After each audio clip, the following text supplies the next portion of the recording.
Hey guys, it's Jay here with another Ordeal video. Today I actually wanted to discuss the Brent interview the Otaku Fix did like 3 months ago. I highly recommend anybody just who hasn't seen that interview, go check it out for yourselves. There's a lot of good stuff in there. I'm not going to be talking about everything that they talk about. The interview is about an hour long, so I did kind of compile some of the things that I want to share and then some of the things that I think are more interesting to me personally. Again, highly recommend the Otaku Fix. They do live reactions to webtoons and manhwa. Make sure you guys go check them out. I will be adding them in the description, and be sure to like the video and share with others. But without further ado, on to the vid. Now, the first point I have in my notes is going to be series longevity. So Brent talks about, and this is kind of compiled like from the beginning and near the end of what they discuss. But Brent talks about how long the series will actually be. So he says it's going to be about 6 seasons. Well, actually, not even about. He says 6 seasons definitively. And that's going to be 3 before time skip and then 3 after time skip. So the first 3 seasons we get, including the season that's going to come out in a few months, that is the first part of the 6 seasons, and then everything after that will be no, the 3 after the time skip, right? Now, in regards to the first 3 seasons, we do have like a little synopsis we can kind of go over and review. Now, the first season is the intro to the Kimyo world. That is Shay's like introduction to the world he would have been a part in had his mother not taken Thanatos from him, or had he been born with a different talent. You know what I mean? So, and that's very evident and clear. Throughout the first season, he's training. He's like he gets a lot of like introduction, a lot of like initial like impressions. And just in that first season.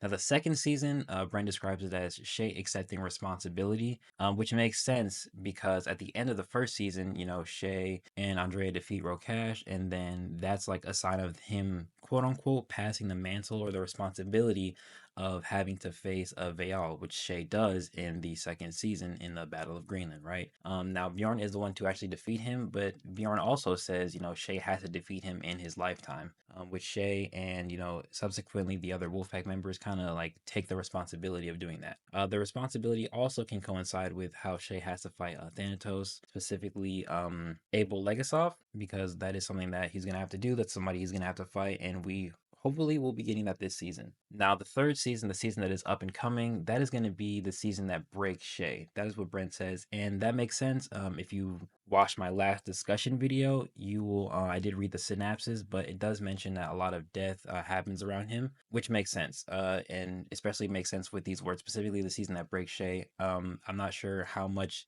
death one person can take before they snap. So we're gonna see Shay potentially seeing a lot of his friends, a lot of other people just die. Obviously not like without meaning, because that's not how Brent writes his stories and his characters. But we are gonna see a lot of people kind of go through very intense tragedies, right? Which will lead us into season 4, which is being the season that Shay is Ronin, which will be after the time skip. Now, we're not really sure. He didn't mention how long that time skip from season 3 to season 4 is going to be, but that is what he said. That season 4 is Shay as Ronin, which is good. And then we're going to get 2 more seasons of Shay being Ronin and all the adventures and things he's going to have to deal with regarding that. Which I think is very interesting and very good. Honestly, I can't wait to see Shay's Run. We're getting a lot of flash forwards. Hopefully, we get just as many flash forwards and like sneak peeks at the time skip seasons in season 3 that we get in like season 2 and season 1. We get a lot of like references and like with Tevin also kind of narrating how Shay's path eventually goes. So I hope we get a lot of things just like that as well. Also, in regards to series longevity, Brent also mentions that he definitively wants 6 seasons, but depending on how he writes it and depending on how it like goes out, he may extend the season and then do like a part 1 and part 2, or things like that. So we know that season 2 was longer than season 1, so season 3 could be about that length, if not longer. I project it to be longer based on how Brent describes like the events. So like there are certain things that are going to happen in the season, so we should probably be getting a longer season potentially. The combined length of season 1 and 2, which would be great. But yes. And then also in regards to the season 4 and everything that happens with Shay as Ronin, Brent also mentions that that is the present, and that the first 3 seasons that we have are technically treated as flashbacks for him. Like this is like a prequel to the actual physical events that are happening to Shay right now. So everything that we've got and that we will get in the next season is just a flashback, a recalling of the stories that have already happened, and then season 4 is going to be, the present. This is Shay's actual current timeline in his life, right? Which I think is very interesting. Now Brent also mentions that he has finished that very final scene, the very final scene from the series, like the actual very last scene that we'll get in season 6. He has it written out, and he likes it so much that that's exactly what the story is gearing towards. Like, so everything that we're getting and everything that we will get from season 3 to season 5 to season 6, it's going to be leading up to that final scene. And I don't remember, honestly, I don't remember if he describes it, but it is something that he did say he was very excited for. So I feel like we should be just as excited for that, especially if, the grandeur of the seasons will be, will only improve in quality, right, as the years goes on. But that is all I wanted to talk about in regards to series longevity. Now, my next point is going to be what we can expect from season 3. Now, the first thing is, like I said, there's going to be a lot of death, and he specifically says of important characters. So that's probably going to be Wolfpack members. That might even be like Code members. That might be, Gaki. That could be like Kaguya. It can be a variety of people, but he says it's going to be a lot. So we're going to see a lot of people get a lot of screen time, a lot of showcasing, a lot of shine, and then we're going to see them, fade away and be a memory because they're going to be dead, which is a little sad. But Brent writes death very meaningfully, which is very good because I feel like some series don't consistently write death as meaningful. Like Rokash's death was relatively meaningful, especially Janelli's death was meaningful, and then Bjorn's death, one of the most important deaths that I even discussed, has great meaning to the story. So I feel like everybody that's gonna die or anything that we see in relation to people dying is going to be, impactful to us, which is good. Now, he mentioned there was going to be a fight with including a new character, so we could see that. But the way he says it ends in a death, and he doesn't want that fight to overshadow some of the death that goes on with other characters in the season already. So he might potentially just put that in the season after season 4, but we won't know. We won't know until it actually comes out. So if we do see that, that'll be cool. But if we don't, we will just eventually see it later, which is all fine and good. Now he also talks about that he listens to us and the people that we specifically want to see. Now before I mention Azam, I do want to talk about how he said specifically Yukiko. Now the audience, us, we want to see Yukiko, Kevin, and Abel. Obviously, I'm very excited for Yukiko to get any type of showcasing in the story. I was excited when it was revealed that Shay even had a sister, and then the fact that she got Hisame was probably one of my bigger, like, oh, okay, so everything that we all theorized is happening. And as soon as that happened, I was like, okay, she definitely needs to get like showcasings and appear in the story like as soon as possible, because it's so much better to have like his sister be her own entity instead of just being Shay's sister. You know what I mean? So I'm very excited for Yukiko to get some shine. I might have a picture up of the scene where I think she says like come over here, something that Brent posted on his IG. I might have that up if you see that. I feel like she just has like a character similar to that of Andrea, but I really just want her to be her own unique character. I don't want her to be like so similar to anybody else, so similar to Shay, so similar to Sabito, so similar to Andrea. I truly want her to be a good blend of some of the people who influence her, but still having her own uniqueness. Now, Kevin Morales, I know we were all excited to see Kevin. Kevin is so cool. Like, his introduction is literally like he's meditating on the moon, right? And then when we actually see him like talk, he's like, I don't know, I feel like he speaks with like such wisdom. The way he sounds, like, or the way I imagine him sounding, it just seems so cool. Like, I feel like he talks with a lot of wisdom, right? And then when we see him like land, him pulling apart two black holes. What? He pulled apart two black holes, my guy. Like, I don't know. So I'm just excited to see Kevin. I'm excited to see him do. Honestly, I'm excited to see him do anything. I want to see him fight. I want to see him talk. I want to see him just like spectate a fight. Him spectating and commenting on a fight would be pretty interesting. Have we seen any characters? Let me know in the comments. Have if we seen any characters that like just kind of spectate, like sit along in the sidelines and just watch a fight? I feel like that would be kind of something cool for him to do, but also just in general. Now moving on to Abel. Now, Abel was a character I didn't even like from the first season. I could not stand this guy. Essentially, he's a racist. Doesn't like Kim Yo's, hates him even. But to find out he's a descendant of Thanatos and that he's gonna get the Thanatos talent, that was a twist. And I know a lot of people saw that coming. I didn't see that coming at all. I was like, this guy just he just sucks. He's mean. He doesn't like cameos, the highlight of the story. Why is he getting so much screen time? But now we know, he's the new antagonist, he's the new villain. He's gonna get to show off some of that Thanatos power. And Brent also said in the Discord that he feels that he didn't show enough how powerful Thanatos actually was in the Great Four flashback. So he might show that this season, and then specifically with Abel.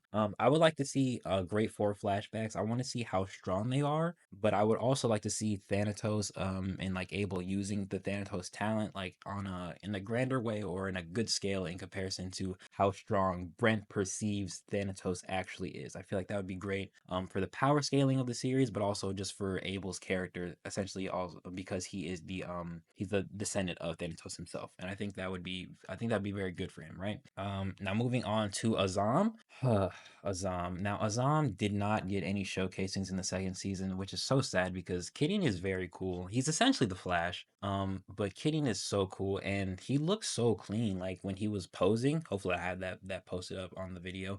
He looked so clean when he was posing, with the previous bearer behind him, but he didn't get to do anything. Like he didn't get to do anything. We didn't see him training. We didn't see him like preparing. He was just there. And I'm honestly even glad that he was in the story for the time he was, but he I feel like he just needed more. Like he watched Abijah fight, but like that's not enough. Like he should have been I'm not gonna say he should have been in the mix with the fight, but he definitely could have been like a part of, the story a little bit more in regards to second season, right?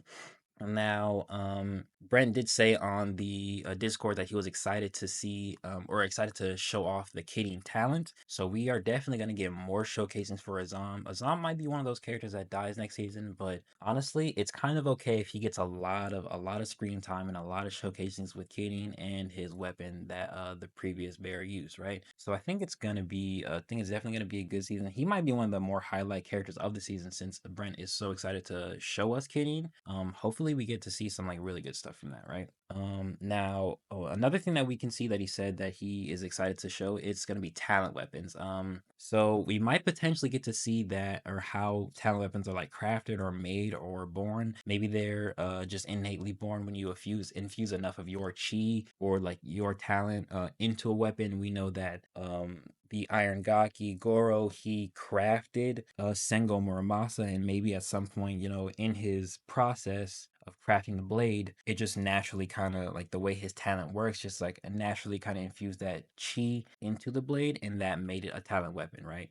Giving it its own like sort of sentience, as we see Andrea kind of having to tell it to calm down, and there should be a picture of her like shyly unsheathing it, and I think there's a text of like it kind of like screeching or like resonating, implying that it's like excited to fight, right? Which we haven't really seen from any other weapon, aside from like Norigiri's just higher sentience. But I am very excited for talent weapons. I mean, like they're cool. They're like so you have a power system that applies to humans and to inanimate objects. That couldn't be any cooler. I'm excited for talent weapons. I'm excited to see all sorts of weapons. Bonnie even uses a talent object that like replaces her talent. So I'm excited to see how talent weapons work. Like I feel like there's so much we can do with it. There can be small weapons, there can be small objects, there can be like grand objects, big objects with crazy talents. And even like the simplistic nature of talents can really get out of control, which is really cool. And then just applying that to an object and seeing how different people or yeah, how different people can use them is going to be something that is very interesting. Now we know that Shay has Venter, and Andrea has all of her talent weapons. I would be kind of cool to see, one of the other characters, like or one of the main characters, not get a talent weapon, but craft one. Like I feel like Azam is a very good candidate for his weapon to become a talent weapon or something like that. Maybe like similar to Muramasa, since the weapon was specifically made to flow with all of Kidding's attributes. So maybe by the end of the series or by the end of the season, Azam will have actively made that weapon a talent weapon. Or maybe the weapon will specifically always find the like Kidding bearer. That would be kind of cool to see. Now we also can expect to see things from Inspector Ian next season, which is my next major talking point. So Brent, they asked him how he was chosen or like how Inspector Ian was chosen to like be the one to take the life serum. Brent says he wanted to show how like what happens when a human becomes a Kimyo, and he also says since Inspector Ian is one of the more like likable human characters, it makes sense that he was chosen. And so personally, Inspector Ian wasn't one of my favorite characters like going into like the series at all. However, that like everything he does like from the war where he like punches a hole in the guy, or no, yeah, for wait, when he punches a hole in the guy in the first season, when he throws his spear at the monster kaiju Kimyo in the second at the battle of Greenland, up until him becoming a Kimyo was probably like all of that slowly built up my like for him. And then when he actually becomes a Kimyo, I was like, yo, this guy is definitely in my top favorite characters. He's actually my second favorite character, right behind Sabito. So I'm very excited to see him do anything. Now, in regards to even more why he was chosen, see when he actually Brent says when he actually used the serum, his mindset was of him willing to commit suicide and take the serum with him and just waste it, he actually gained even more. So he gained, in Brent's words, he gained what he was willing to lose. And since he was willing to lose his life, he gained a better one. Because, and I know this sounds like weird, what's better than being a high powered Kimya? You know what I mean? So, and he gained a very powerful talent to go along with that, like that willing to sacrifice himself, right? Migdal El, potentially comparable to the Great Four. So that should be something that we get to see. Maybe not pop off too much because of what I'm about to talk about next in regards to Inspector Ian, but we might get to see him, do anything like anything like kind of cool and related to that. I hope. Now, he says that Brent says that in regards to Inspector Ian, he will be facing a lot of legal issues because he did break Code's law. Now, specifically, he used the life serum, which is against Code's law. Even hopefully I have that up. Even Aldrich says that he is bound to either secure or like hide them or destroy it, So he specifically planned for Inspector Ian to use the serum, but technically he's not like allowed to actively use it himself or give it to somebody he trusts. So he planned for Inspector Ian to use it, and even though Shay and Aldrich wanted Inspector Ian to use it, him actually using it is against Code's law. So we're gonna see him going through a trial. We're probably gonna see him get locked up in Patmos, and I probably have that picture of him in handcuffs on from Brent's Instagram. Some people thought that that's definitely going to be Inspector Ian just because of of all the stuff I've mentioned right now. I want to see how he interacts with some of those like other inmates at Patmos. If he goes to Patmos, like maybe they like him so much like he just gets to a better like different type of security prison. But he more than likely will end up in Patmos, and I want to see him like interact with some of those inmates or some of the other people there. Because one, he is a previous Patmos guard. I'm not sure. I don't think I've ever mentioned that on the channel, but Inspector Ian is a previous like Black Ops unit member, and so he physically is like higher than most normal humans, right? And then he's a man of the law, and most of those like Patmos inmates probably don't like law oriented individuals, right? So I want to see him kind of get into like a scuffle debate or like just like an argument in regards to like some of those inmates. But then I also would love to see him like interact with other people who are actively choosing to be at Patmos, who technically don't have to be, but they want to be there because they know their talents are so destructive by nature, or some of the things that they have done, were kind of like waved away, but they would rather be in Patmos and be secure and be locked up so that they don't have any potential to harm others. And then with that, I would also like to see potentially somebody choosing to like let Ian go, or like, and then Ian's like, okay, if I get to leave, he also gets to leave, or she also gets to leave because they are choosing to be there when they don't have to, which would be kind of cool to see. That would be a very good interaction to add to the story, in my opinion. But what do you guys think about in regards to Inspector Ian? I would love to hear some of your opinions, some of your thoughts on that.